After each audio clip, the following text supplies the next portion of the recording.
ما موزیک در جوی افتیده بودم تا مقبه خبر یک دفعه میایی که یعنی جرا تایزون هستیم دیگه تایزون هستیم اینا تلویزیون است اوکی خوب هستین شکر شما خوب هستین تشکر سلامت باشید یک کمک گوشه بین تو گپ نمیزنین که بگوینید در این نمیفهمید ببخشید دیگه ببخشید سلام علیکم خواهش میکنم سلام شما خوب هستین شکر شما خوب هستین تشکر نامتون چیست من نوید هستم نوید جان گل زنده باشید نوید جان استایلی و خوش چهره و مقبول نگوین دیگه زنده باشید دیگه شما هم خوب هستین دیگه قربان سرت از می وطن هستی بله یک رقم شکر بگویم افغانیستی بله افغان هستم دیگه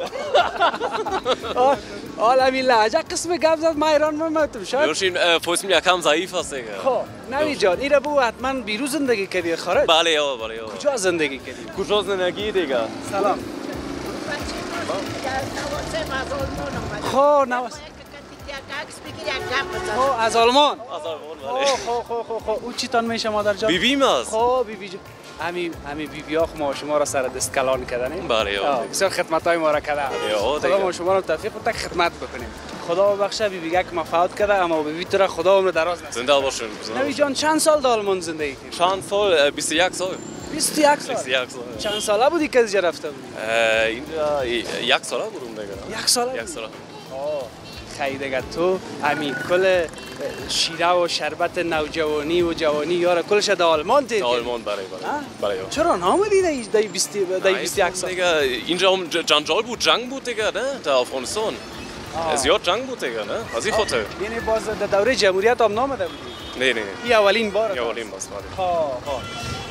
اینا بگو که بعد از قدر وقت که آمدی در وطن چی احساس داری مردم تا دیدی خوش گذشت چکر رفتی نانای وطنی را خوردی در آلمان اینجا اوکی اینجا زندگی خوب است دیگه الحمدلله شکر خوب است دیگه 3 سال چی داریم 3 سال چی میگن در فارسی خوب زندگی است دیگه خوشم میاد هفته است دیگه فامیلی است دیگه ببخشید فارسی یکم ضعیف است دیگه اما خیر است انگلیسی بگویم ولی فارسی انگلیسی هم بگویی مشکل اوکی درست است life is here very good because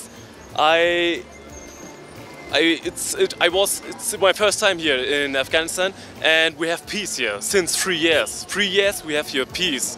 Now we have 20 years when NATO was here. You know that. And now it's a very, very experience for me in my life that because I'm very grateful. I'm very lucky. I'm here with my family. I see my grandmother, my whole family after 20 years, and it's such a very beautiful history for me. Yeah, thanks. Now the situation is good or not? The situation is very good, very good. I appreciate very well because I'm very happy. You look at me, I'm smiling just after time, and I'm very lucky. I'm very lucky. It's zindagi inja khubasiga. Also it's very, very wonderful here. I'm very happy. You can see it in my face. It's not fake. It's not fake. For example, other. This is originally laughing. It's original laugh, man. So yeah, I'm very happy about it. Thank you so much. You're welcome, my friend. You're welcome, nigga. اینا میمان و ما میشین. بله یا. In forever. او به در سرک اونجا است ما بجای استا شده خب به هر صورت بسیار تشکر نوید جان خوش شدم از دیدنت خوب است که در وطن هستی کار خدمت برای ما باشه خوش بگذره برای تکت ما میمان میشی بیا که بریم خانه ما بریم دیگه هفته باز دیگه روز مقصد یک شوله خوردی شوله خوردم بله مزدار است مزدار است کل چیز کابلی کل چیز دیگه I grew up as an Afghan man کابلی خوردی کابلی خوردم آشک خوردم منتو خوردم دیگه کل چیز خوردم دیگه اکا زیاد مزدار بود که تو بعد آسیون بودم دیگه کل چیز دیدیم دیگه همین پلاوای توی خوردی بله یا پارتی کردیم دنس کردیم دیگه حالا پس میری یا هستی سبا میریم باز سبا میری خود دیگه زود بیا بخیر که دخیر باز دعا کنیم برای ما دیگه خوش شدم از دیدنت با عزت باشید. بسیار تشکر. نه با عزت باشید باشید. دیگه. بسیار خوش شدم. با خوش شدم دیگه. سی او باز دیگه. سی او. سی او. بسیار تشکر. با عزت باشید. خداحافظ.